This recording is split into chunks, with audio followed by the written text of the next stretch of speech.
今日同我哋第一次去體驗一下 FIFA Pavilion 嘅貴賓飛。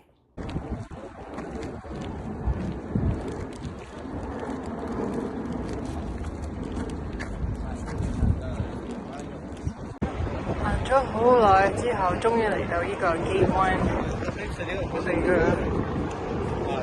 真正入嚟呢忽。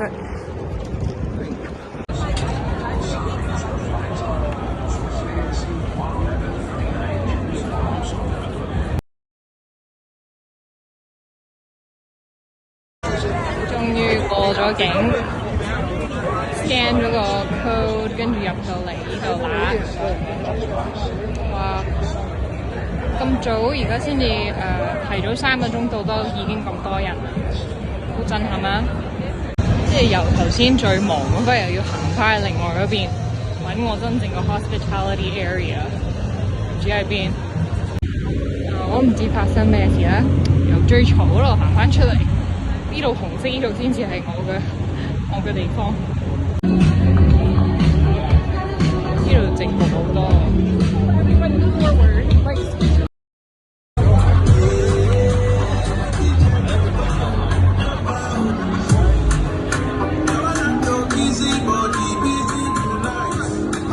呢條手繩係俾我出入我嘅 hospitality area。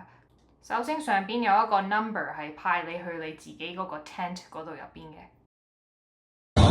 有得入嚟嘆下冷氣，嘆下冷氣，食下嘢，飲下嘢，有得坐添。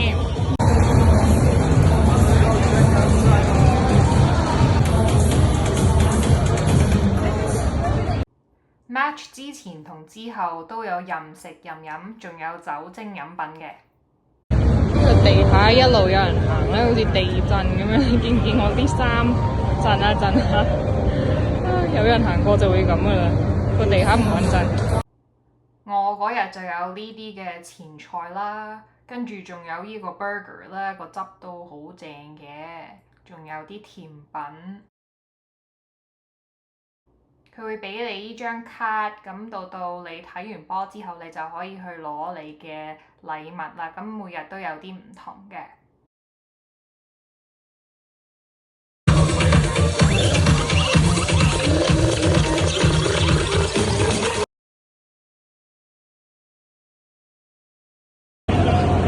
上樓上去我個位，而家揾位。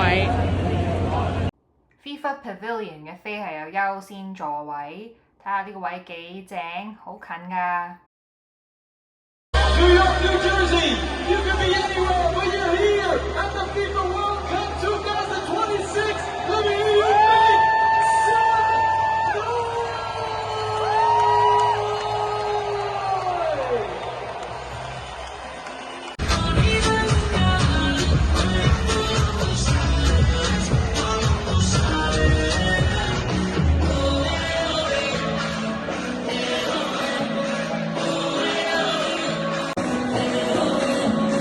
呢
話今屆世界盃基本上場場都滿晒，包括呢一場厄瓜多爾對德國。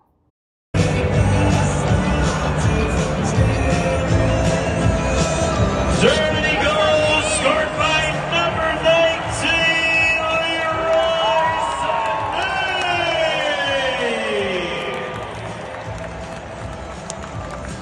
另外一日呢一場係英國對巴拿馬。